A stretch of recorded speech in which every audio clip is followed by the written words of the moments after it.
ہم ویسٹ پاکستان میں رہتے ہیں کیونکہ جب 1947 میں پاکستان بنا تو دو پاکستان تھے، ایک ایسٹ پاکستان اور دوسرا ویسٹ پاکستان۔ یہاں پر جتنے بھی لوگ اقتدار کی مسند تک پہنچے یا اقتدار کی راداریوں میں سے گزرے، ان کے کارنامے دیکھ کر تو انسان کی عقل دنگ رہ جاتی ہے، اور بعض دفعہ تو یہ احساس یا یہ گمان گزرتا ہے کہ کیا اللہ نے سارے شاہکار صرف اس دھرتی ویسٹ پاکستان میں پیدا کر دی؟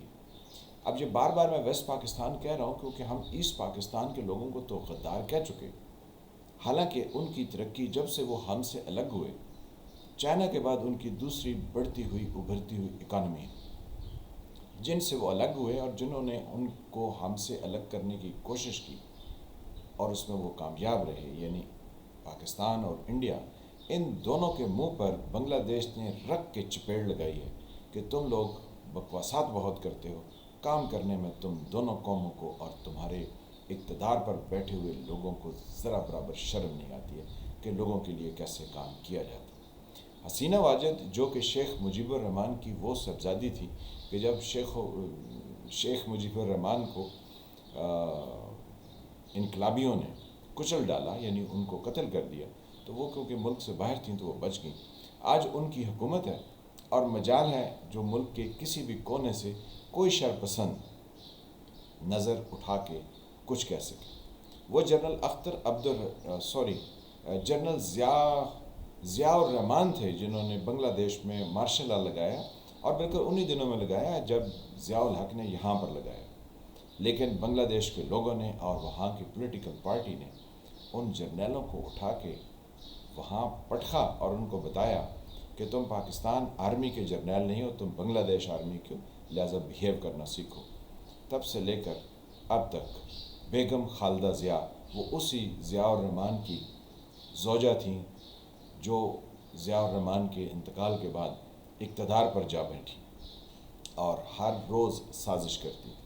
برکیف یہ کہانی ایسٹ پاکستان کی تو آگے نکل گئی، اس پر پھر کبھی بات کریں گے۔ ابھی آپ نے تھم نیل پر 2-3 چیزیں نوٹ کی ہوں گی کہ ایک پاکستان کا نظام مکمل طور پر، یعنی اس کا پارلیمانی نظام، اس کا انصاف کا نظام، اس کا سوسائٹی کا، معاشرے کا، معاشرتی معیشت کا، یہ سب نظام مکمل طور پر تباہ ہو گئی۔ مکمل پر یہ ڈاکٹر شاہد مسعود جو ہیں وہ اتنا لمبا زور دے کے کہتے ہیں کہ لگتا ہے کہ ان کو بہت زیادہ کسی نے پریس کرنے کو کہا ہے۔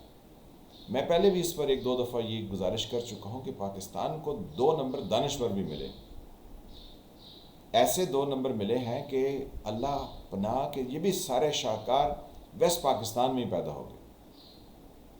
ڈاکٹر شاہد مسعود صاحب ہر روز ٹیلی ویژن چینل پر پروگرام کرتے ہیں، لائیو ود ڈاکٹر شاہد مسعود، اور جناب وہ بیٹھ کر ایک پروپیگنڈا روزانہ کرتے ہیں، اور پچھلے نہ جانے کتنے سالوں سے وہ کہہ رہے ہیں اس ملک کا نظام ایک دن خود بخود گرے گا، ایک دن ایسا گرے گا سب کو گرتا ہوا نظر آئے گا اور پھر یہ نظام اٹھ نہیں سکے گا۔ میرا ایک سادہ سا پاکستانیوں سے، شاہد مسعود صاحب سے بھی سب سے سوال ہے کہ یہ کون لوگ ہیں جو سسٹم کو، ملک کے نظام کو گرانے میں لگے ہیں؟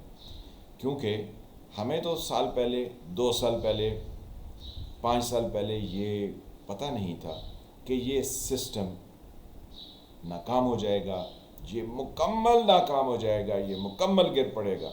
یہ ڈاکٹر شاہد مسعود کو کس نے پٹی پڑھائی تھی؟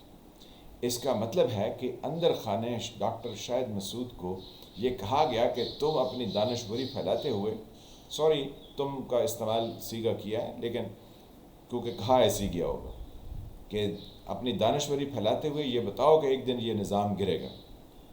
تو اس وقت ایٹ پریزنٹ اس میں کوئی شک نہیں کہ پاکستان کا پارلیمانی نظام ہو، اس کا انصاف کا نظام ہو، اس کی معاشرت ہو، اس کی معیشت ہو، اس کا کوئی بھی شعبہ لگا لیں، ایون اس کی جو مارکیٹ چل رہی ہے، چاہے وہ اسٹاک ایکسچینج مارکیٹ ہے، چاہے اس کی روزمرہ کی جو روزمرہ ضرورت کی اشیاء ہیں اس کی مارکیٹ ہو، یہ سب بری طرح سے ناکام ہے، کیونکہ کوئی بھی شخص جب مارکیٹ پہ نکلتا ہے تو اس کو اندازہ نہیں ہوتا کہ باہر جو ہے وہ ریٹس کیا چل رہے ہوں گے، نظام واقعی۔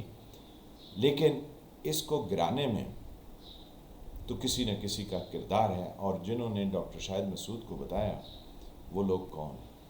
اس کا اگر آپ کھرا نکالنے کی کوشش کریں تو آپ اس کا کھرا جا کے نکالتے ہیں لیٹ 80s میں، جب عمران خان کو پلانٹ کرنے کے لیے تیار کیا گیا اور یہ شوشہ جو ہے وہ جنرل حمید گل نے چھوڑا تھا۔ پھر ان کی معاونت کے لیے عدالتیں ہمہ وقت تیار بیٹھی تھیں۔ وہ ریپ آف دا لاک جو ہے وہ الیگزینڈر نے لکھی تھی کچھ 17ویں صدی میں برطانیہ میں، تو اس میں جو ججز کے بارے میں کہا گیا تھا پاکستان کے ججز بالکل ویسے ہی ہیں، اس میں کوئی یعنی اس میں کمی نہیں ہے، 2 سٹیپ آگے ہی ہوں گے۔ تو یہ ججز اس نظام کو تباہ کرنے کے لیے جو لوگ آئے ان کو کھلے اختیارات دیتے رہے۔ اب عمران خان کو 2018 میں لا کر اور نواز شریف کیونکہ وہ بھی ان کا چہیتا تھا، وہ بھی 80s میں اس نظام میں وارد کیا گیا تھا اور اس نے بھی یہ سارے کام اسٹیبلشمنٹ جرنیلوں کے کہنے پر کی۔ سارے جرنیل نہیں ہیں، چند ایک جن کے منہ کو خون لگا ہوا وہ اس میں شامل ہیں۔ انہوں نے نواز شریف کے ذریعے اس سسٹم کی اینٹ سے اینٹ بجائی، تباہ و برباد کیا۔ پھر عمران خان کو لا کے 4 سالوں سے کہا کہ تم کچھ مت کرو، ہم تمہیں بتائیں گے کہ تم نے کیسے آگے بڑھنا ہے۔ پھر عمران خان اب جو کچھ روزانہ آنگن میں ناچ رہے ہیں، اسٹیبلشمنٹ کے آنگن میں، عدلیہ کے آنگن میں، عدلیہ میں ان کا کیس جاتا ہے، وہاں سے ان کو کھلی چھٹی مل جاتی ہے۔ اسٹیبلشمنٹ ہے تو وہ دکھاتی ہے کہ ہاں ہم تو بڑے مجبور ہیں، لیکن ہیں یہ سارے کے سارے وہی لوگ پیچھے جو اس ملک کے نظام کو تباہ کرنا چاہتے ہیں۔ جنرل حمید گل نے تو لیٹ 80s میں اور ارلی 90s میں بہت بآواز بلند کہتا تھا کہ اس ملک کے اندر صدارتی نظام ہونا چاہیے، تو ان کو وہ بھول گیا تھا کہ ایوب خان نے صدارتی نظام چلایا، ضیاء الحق نے چلایا، پھر آ کے مشرف نے چلایا۔ یہ صدارتی نظام میں آپ لوگوں نے کیا پا لیا؟ پارلیمانی نظام نے بھی لوگوں کو کچھ نہیں دیا، لیکن کم از کم لوگوں کو کھیل تماشا تو ایک لگا ہوا ان کا کہ وہ کہتے ہیں کہیں نہ کہیں کسی نہ کسی لمحے کوئی نہ کوئی لیڈرشپ نکل آئے گی۔ لیکن نواز شریف کو اٹھا کے باہر بھیج دو اور پھر عمران خان کو لے آؤ اور اس کو کہو کہ نواز شریف اب تم پرانی تنخواہ پر کام کرنے کے لیے راضی ہو جاؤ تو ہم تمہیں لے آتے ہیں، تو اس میں عوام کا تو کوئی قصور نہیں۔ سسٹم کی ناکامی میں یہاں کے جو اقتدار کی مسند اور راہداریوں میں لوگ پہنچے ہیں، یہ ان کے کمالات ہیں، اور یہ سارے کے سارے ویسٹ پاکستان میں اللہ تعالیٰ نے شاہکار بھیج دی۔ جب تک ہماری ان سے جان نہیں چھوٹے گی، پاکستان ترقی کی راہ پر گامزن نہیں ہو سکتا۔ اور شاید اس وقت سیلاب زدگان میں جو 3 کروڑ سے اوپر لوگ ہیں، ان کی بھوک، افلاس، بیماری شاید گھنٹی بجا رہی ہے کہ ان سے چھٹکارا پانے کا وقت آ چکا ہے۔ ملک کے اندر ہر طرف افراتفری اور بد امنی ہے، اور دیکھیں تو ہر ایک چیز کنٹروورشل چل رہی ہے۔ کیا کنٹروورسی کسی چیز پر نہیں؟ ہر چیز کنٹروورشل ہے۔ کسی شخص کے بارے میں کریں تو وہ کہتے ہیں وہ فلاں کا ایجنٹ ہے، وہ فلاں ہے۔ کوئی ڈالر اوپر جا رہا ہے، کبھی ڈالر نیچے آ رہا ہے، تو اس پر بھی کہتے ہیں یہ فلاں ایجنٹ ہے، اس نے یہ کر دیا، فلاں اس کا ایجنٹ ہے۔ تو جب ایسے انتشار کی باتیں ہوں تو کیا آیا اس میں ملک ترقی کرتے ہیں، وہ قائم رہتے ہیں؟ ذرا سوچیے۔ ڈاکٹر شاہد مسعود کے بیانات پچھلے 1 سال کے نکال لیجیے، وہ آپ کو مسلسل بتا رہے ہیں یہ نظام گرے گا۔ 1 سال نہیں، کئی سالوں کے۔ وہ اب جب سے وہ پی ٹی وی کے ایم ڈی سے نکالے گئے تھے، اس کے بعد سے لے کر وہ روز کہتے ہیں یہ نظام گرے گا، اس نے گر جانا ہے، یہ رکے گا نہیں، یہ گرتا ہوا نظر آئے گا، خطے کے حالات طے کریں گے۔